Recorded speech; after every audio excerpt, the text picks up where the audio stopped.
So vector proofs are a really key part of the vector course, and the idea is to use all of the things that we've learnt so far about vectors to prove certain results. So this is just taken out of your textbook, some key things that you need to know about vectors.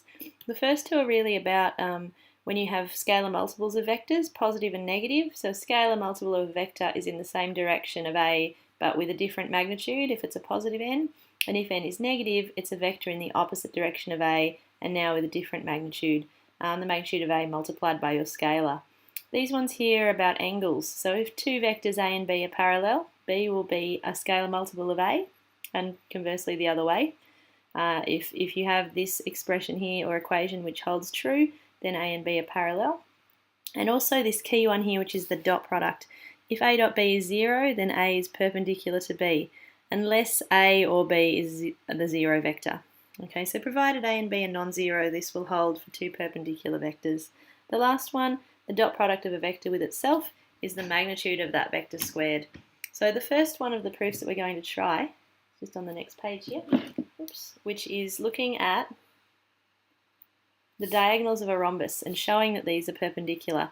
And the first thing to understand is what a rhombus is. Now a rhombus is a shape which is effectively a square pushed over. So the way to show a shape where everything is equal is to put lines on each part to show that they are equal, okay? And they have some angle between there which is non-perpendicular. That's a rhombus. That's what a rhombus looks like. Now we're being asked to prove that the diagonals in a rhombus are perpendicular. So what we're going to do is to construct a rhombus using vectors. And so I'm going to look at 3 points, and I'll just draw a rhombus first of all. So, you know, do the best that you can to show that they're pretty much similar in size.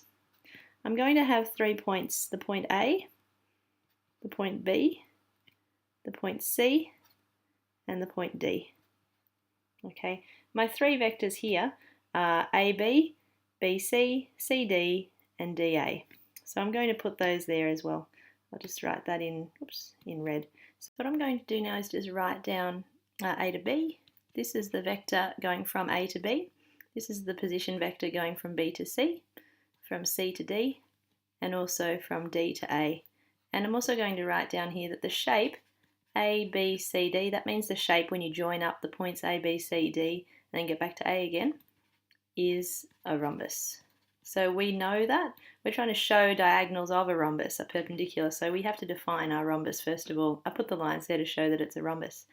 Now the other thing that we're going to do here is something to make life a little bit easier, which is I'm going to let this vector, the position vector A to B, equal, I'm just going to call it A, just so I'm not working with these position vectors all the time because it can get a bit confusing.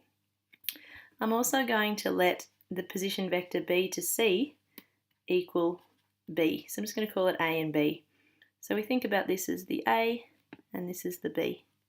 All right. Now if you have a look at this vector here, what you will see is that since A to B equals, check this out, C to D is the same distance but it's opposite. So it's the opposite of C to D. That means that C to D can also be written as negative A. And the same way, you can see B to C is the opposite direction of D to A. That means that we could write D to A as negative B. It's going in the opposite way. So if that's B, that's negative B. If that's A, that's negative A. So it just means it makes it a little bit easier for us to work with these vectors. So that's the main thing here, was that assumption that we're letting those position vectors equal A and B. Okay, and then it leads on for BC and for DA and for CD. So the thing we're looking at here is diagonals of the rhombus. I'm going to do the diagonals in purple. Now it makes sense to pick diagonals so that if you construct them from the other elements, you're following the arrows along. So if I draw a vector there to there, okay, that diagonal is going to be following the arrows. If I draw a vector from here to here, we'll be following along CD and then to DA. So I'm going to write that out for the diagonals. We have this diagonal here, C to D, or C to A, I should say, which equals C to D plus D to A, which equals, and we know that that's C to D. Remember that C to D is negative A. So we're going backwards along A here. That's A, going that way. So backwards along A, and then we're going forwards this way. Okay, so that's backwards along B as well. And at this point, it's a nice idea. You could do this with colours, you know, I'm just going to do B is green. Oops. And that A is yellow, is A. So you can just see. All right, cool.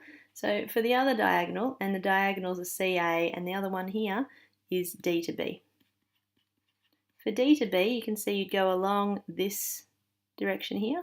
So you'd go along D to A, and then you'd go up A to B. Now D to A, we know that that is negative B, because it's going backwards to this vector here. And then A to B, well, that's just A, so that's nice. So there are diagonals. So our diagonals, they're C to A and D to B. So we've set everything up now. So now we can look at the question. We need to show that the diagonals, C to A and D to B, are perpendicular. And if we want to show two vectors are perpendicular, what do we need to show? Oops. We need to show that their dot product is 0. So that is, show that the dot product of CA and DB is 0. So for the proof, what we're going to do is work through using those diagonals now. So the dot product of C to A, which is the first diagonal, with D to B, which is the second diagonal, equals C to A. Remember that C to A is this expression here, negative A minus B. We'll dot product that with what D to B is. That's negative B plus A. Now we're going to work through that. I'm just going to copy this onto the next page. Remember that the dot product, when you're expanding a dot product out, it expands out just like when you're multiplying. So you'd be doing, for example, these two together and then these two together with a dot product in between. So we've got negative and negative would be a positive, that would be A dot B. Then negative A dot A. Two negatives is a positive, B dot B. And then a negative and a positive, that's a negative, which would be B dot A. Now remember that for dot product is what we call commutative. So that means the order of the dot product does not matter.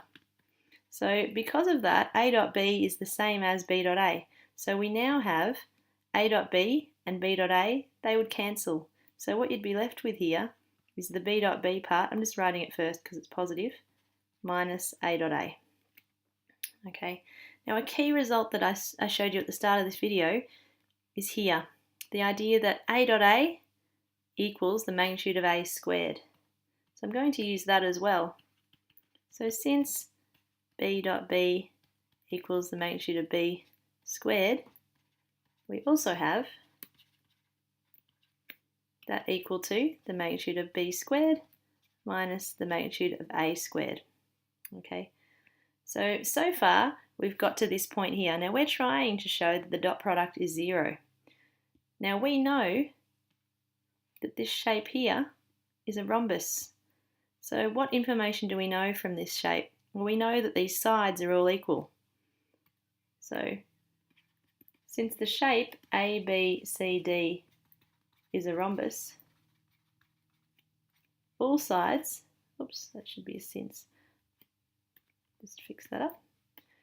All sides have equal length. That is, all the sides A to B, B to C, C to D, and D to A, all of their magnitudes are equal. And that implies that A to B, remember we defined A to B as being A and B to C as being B. that implies that the magnitude of A equals the magnitude of B. So, for the dot product of the diagonals then, remember that the diagonal dot product we're doing is CA dot DB. So we've got CA dot DB equals magnitude of B squared minus magnitude of A squared. Because these two things are equal, you could just replace the magnitude of A with the magnitude of B. And we know that that's 0. So what that means is that the dot product of these two vectors, the diagonals, the dot product is 0. So since the dot product of the diagonals is 0, the diagonals CA and DB are shown to be perpendicular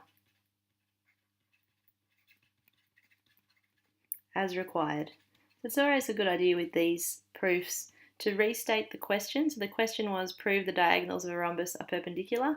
We've shown, we drew a rhombus, we've created points A, B, C, D, position vectors for each side, and we just simplified a bit, just calling this A and this B, so we didn't have to write position vectors out all the time. We identified two diagonals, DB and CA. We took their dot product because we knew we wanted to show they were perpendicular, and then with some of the knowledge we have, dot products of vectors with themselves, and also the fact that the dot product is commutative, we were able to show that the dot product of the diagonals was 0, and hence those two diagonals, CA and DB, are shown to be perpendicular as required in this particular proof.